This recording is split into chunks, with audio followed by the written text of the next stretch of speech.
এই একটা স্ট্র্যাটেজি তুমি যদি ফলো করতে পারো তাহলে তুমি জাস্ট 3 ঘন্টার মধ্যে বিজ্ঞানের এমসিকিউতে 30-30 পাবা। এই সাজেশনস গুলো তুমি যদি ফলো করতে পারো তাহলে তোমার 30-30 কেউ ঠেকাইতে পারবে না। তোমাদের বিজ্ঞানের এমসিকিউতে 30-30 পাওয়ার জন্য রুটিন, রোডম্যাপ, স্ট্র্যাটেজি, সাজেশন যা যা দরকার তাই ভিডিওতে দিয়ে দিছি। সো ভিডিওটা শেষ পর্যন্ত দেখো। আসসালামু আলাইকুম এভরিওয়ান, আমি শাহরিয়ার ইসলাম মাহির। বর্তমানে পড়াশোনা করছি ঢাকার একটা স্বনামধন্য কলেজে, জিএসসি ইন্টারমিডিয়েট ফার্স্ট ইয়ার। আমার এসিসি ব্যাচ ছিল 2025। তো এই ভিডিওতে আমি তোমাদের কাছে শেয়ার করবো কিভাবে তুমি জাস্ট 3 ঘন্টায় পরে এমসিকিউতে, বিজ্ঞানের এমসিকিউতে 30-30 পাইতে পারো। হ্যাঁ, তুমি ঠিকই শুনছো, আমি কোনো ভাই ফাউতাবাজি ভুয়া কথা হ্যানতেন বলতেছি না।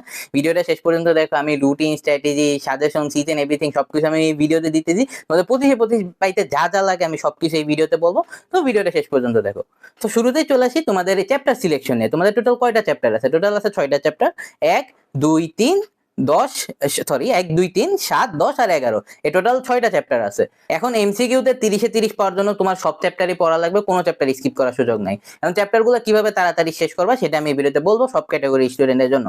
টোটাল 2 টাইপের ক্যাটাগরি স্টুডেন্ট আছে, যারা এর আগে তোমাদের যে বিজ্ঞান বইটা আছে বিজ্ঞান বইটা পড়ছো, আর যারা পড়ো নাই। দেখো, যারা বিজ্ঞান বইটা পড়ছো তাদের নিয়ে আমি পরে বলতেছি, আগে যারা পড়ে নাই তাদের নিয়ে বলে নেই। তো যারা বিজ্ঞান বইটা একেবারে খুলে নাই বা ভালোভাবে পড়া নাই, মনেই থাকে না, এখন ভাই বই পড়তে যাবে না, বই মাথায় কিচ্ছু থাকবে না, বই পড়া পুরোটা এখন টাইম ওয়েস্ট। তুমি এখন ভুলেও বই পড়তে যাবে না, তোমার মাথায় এখন কিছু মাথায় থাকবে না বলতে গেলে। তো পড়া জাস্ট টাইম ওয়েস্ট করবা। কি করবা? টেস্ট পেপারটা খুলবা, টেস্ট পেপারে সাজেশন পাঠাই দেখবা। পার চ্যাপ্টার 60 থেকে 70টা 80টার মতো এমসিকিউ দেওয়া থাকে পার চ্যাপ্টারের। ওই এমসিকিউ গুলো পড়ে ফেলবা, ঠিক আছে? ওই এমসিকিউ গুলো পড়লে অনেকটা কমন পড়ে যাবে, তোমাদের কোনো প্যারা নিতে হবে না। ওই এমসিকিউটা ভাই দেখো, তুমি পার চ্যাপ্টার যদি 60, 70টা 80টার মতো এমসিকিউ পড়ো, তাইলে তো 600-700-র মতো এমসিকিউ সলভ হয়ে গেল, তাই না? তোমাদের তো আর এমসিকিউ নিয়ে প্যারা নিতে হবে না। আর তোমাদের ম্যাথ রিলেটেড চ্যাপ্টার তো বলতে গেলে 2টাই আছে, 10 আর 11, তাছাড়া তো তেমন ম্যাথ রিলেটেড নাই। তো এই 10 আর 11তে হালকা প্যারা হবে। ওইটার জন্য কি করবে, একটা ক্লাস দেখে নিলা, বা তোমাদের যে টেস্ট পেপার দেখবা ওই জায়গায় কিন্তু এগুলার কিন্তু সলভ দেওয়া থাকে, ফুল সলভ। ওগুলো দেখলে তুমি অনেকটা বুঝে যাবে, এগুলো তো প্যারা নিতে হবে না। আর থিওরি গুলো তো আরো বেশি প্যারা নিতে হবে না ভাই, কারণ দেখো তুমি যখন একটা এমসিকিউ 4টা অপশন থাকে, ওই 4টা অপশন যখন সলভ করতে যাবা তোমার ব্রেন ইউজ হবে, মাথা কিন্তু গরম হয়ে যায় দেখবা। এন্ড ওইটার কারণে কি হবে, তোমার ব্রেনটা ওইটা কিন্তু মাথায় গেঁথে নিবে। তুমি যা রিডিং পড়ে গেলে এটা কিন্তু মাথায় গেঁথে নিবে না। তোমার যে পরিমাণ মাথা গরম রিডিং পড়তে গেলে হয়, তার থেকে বেশি গরম এমসিকিউ সলভ করতে গেলে, এটা কিন্তু খেয়াল খেয়াল করে দেখবা। তো এইভাবে তুমি এমসিকিউতে এই ভালো একটা নাম্বার পাইতে পারবে। এখন ওয়ান শট ক্লাস নিয়ে আমি পরে বলতেছি, ওয়ান শট ক্লাস করবা কি করবা না, কাদের জন্য ওয়ান শট ক্লাস করা উচিত। তার আগে যারা পড়ছো এর আগে বইটা, তাদেরটা আগে বলে নেই। দেখো, যারা আগে বইটা পড়ছো, বইটা খুলবা, দাগানো যে লাইনগুলো আছে একবার চোখ বুলাই নিবা বইটা, ঠিক আছে? চোখ বুলান শেষ, টুকটাক পড়া শেষ। পড়া শেষ করে এই যে টেস্ট পেপারে সাজেশন পার্টে আসবা, টেস্ট পেপারে সাজেশন পার্ট গুলো পড়ে ফেলবা। তারপর কি করবা, তোমরা এর আগে তো তাহলে বোর্ড বা স্কুলের কোয়েশ্চেন বা যে কোনো ক্যাডেট কোয়েশ্চেন কিছু সলভ তো করছো, তাই না? এখন ওই সলভের ওই জায়গায় গিয়ে যে যেগুলো ভুল করছো না, ওইগুলো একবার দেখে নিবা। তাইলে ভাই তোমাদের 30-30 পাইতে পাওয়ার জন্য কোনো প্যারা নিতে হবে না। প্যারা হবে তাদের যারা এর আগে পড়ে না, একটু প্যারা হয়ে যাবে। পারবা, এমন না যে ইম্পসিবল, পারবা, বাট হালকা কষ্ট করতে হবে।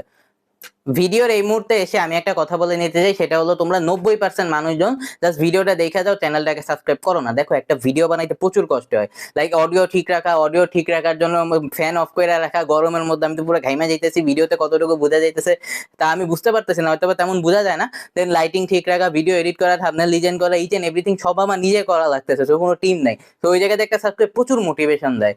আর প্লাস আমি তো তোমার জন্য strategy, suggestion, each and everything নিয়ে আসতেছি, তাই না? তোমাদের যাতে কোনো প্যারা নয়, ভালো একটা পরীক্ষা দিতে পারো। তো সেই হিসেবে চ্যানেলটাকে একটা সাবস্ক্রাইব করে দিও।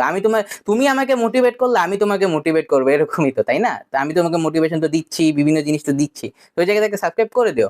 আর অল্প বয়সে স্বার্থপর হয়ে গেলে বড় হয়ে কি করবা বলো? তো চ্যানেলটাকে একটা সাবস্ক্রাইব করে দিও। আর তোমরা চাইলে কমেন্ট বক্সে আমাকে জানাতে পারো যে ভাই আমি এইসব ভুলগুলো করছি পরীক্ষার হলে, এখন কি আমার A+ আসবে, বা এমসিকিউতে এত পাইছি আমার কি A+ আসবে, এই এরকম টাইপ কোশ্চেন যদি তোমাদের থাকে সেটা আমার কমেন্ট বক্সে জানাইতে পারো। সো আমি সব কমেন্টে রিপ্লাই দিই। আগের ভিডিওগুলোর কমেন্ট বক্স দেখলে তুমি নিজেই বুঝতে পারবা, তোমাদের ওইটা নিয়ে কোনো প্যারা নিতে হবে না, আমার কমেন্ট বক্সে জানাইতে পারো। প্লাস আমি তো প্রত্যেকদিন লাইভ স্টাডি করতেছি, আমার এই ভিডিও যখন দেখতেছো তখন হয়তো আমার লাইভে পাবা। তুমি চাইলে লাইভ চ্যাটে এসেও আমার জিজ্ঞেস করতে পারো, ওই জায়গায় আমি রিপ্লাই দিয়ে দেবো না ব্রেক টাইম যখন চলে। আমি ডেইলি রাত 7টা থেকে 8টার মধ্যে আমি এসে বলি, আমার হোয়াটসঅ্যাপ আর টেলিগ্রাম চ্যানেলে সেটা জানাই দিই। তো ওই জায়গায় জয়েন হয়ে যায়, ওই জায়গায় আমি সাজেশন ইচ এন্ড এভরিথিং দিয়ে দিব, প্লাস লাইভ অ্যানাউন্সমেন্টও দিচ্ছি। তো হোয়াটসঅ্যাপ আর টেলিগ্রাম চ্যানেলের লিঙ্ক পিন কমেন্ট আর ডিসক্রিপশনে দেওয়া থাকবে, ওই জায়গায় গেলেই তুমি সবকিছু পেয়ে যাবা। তবেই তোমরা তোমরা ভালো একটা রেজাল্ট করতে পারবা এমসিকিউতে। এখন চলে আসি ওয়ান শট ক্লাস নিয়ে। দেখো শুধু ওয়ান শট ক্লাস করে গেলে বহুত বড় মারা খাবা। তোমার ওয়ান শট ক্লাস যদি করতে পারো, তুমি কি করবা, ওয়ান শট ক্লাস করার পর যে স্লাইডটা আছে ওয়ান শটের এমসিকিউ যে স্লাইডটা, ওইটা প্র্যাকটিস করে যাবা। অবশ্যই ওইটা প্র্যাকটিস করে যাবা টাইম পাইলে। টেস্ট পেপারে সাজেশন পার্টটা অবশ্যই করবা। তারপর টাইম পাইলে ওয়ান শট ক্লাস করে দেন অবশ্যই স্লাইড প্র্যাকটিস করে যাবা। তোমরা জাস্ট দেখা যাও, এভাবে করলে পরীক্ষা হলে কিন্তু মনে থাকবে না, পরে আশেপাশের জন্য হেল্প নেওয়া লাগবে। এখন করা গার্ড পড়ে গেল তখন কি করবা বলো? এর জন্য ভাই নিজে পড়ে যাও আর স্লাইডটা অবশ্যই প্র্যাকটিস করে যাও, তাইলে এমসিকিউতে ভালো একটা নাম্বার তুলতে পারবা।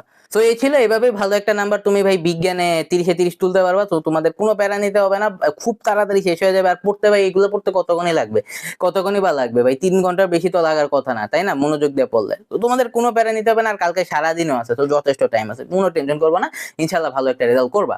আর তোমাদের যাদের যাদের সাজেশন দরকার, মনে করো যে দাগানো টেস্ট পেপার দরকার, যে ভাই সিকিউর জন্য দাগানো একটা টেস্ট পেপার দেন, এটা নিয়ে তোমাদের যদি দরকার পড়ে সেটা আমার কমেন্ট বক্সে জানাইতে পারো। তোমাদের যদি ডিমান্ড প্রচুর থাকে সেটা আমি আমার হোয়াটসঅ্যাপ আর টেলিগ্রাম চ্যানেলে দিয়ে দিব না। তো হোয়াটসঅ্যাপ আর টেলিগ্রাম চ্যানেলের লিংক পিন কমেন্টে দেওয়া থাকবে। এখন তোমাদের বাকিটা তোমাদের চাওয়ার উপর, তোমাদের আসলে দরকার কিনা সেটা আমি আমার হোয়াটসঅ্যাপ আর টেলিগ্রাম চ্যানেলে দিয়ে দিব না। তো হোয়াটসঅ্যাপ আর টেলিগ্রাম চ্যানেলে জয়েন হয়ে যাও। তো এই ছিল আজকের ভিডিওটা ভালো লাগলে একটা লাইক কমেন্ট এন্ড সাবস্ক্রাইব করে দিও। দেখা হবে অন্য কোনো একটা ভিডিওতে। আসসালামু আলাইকুম।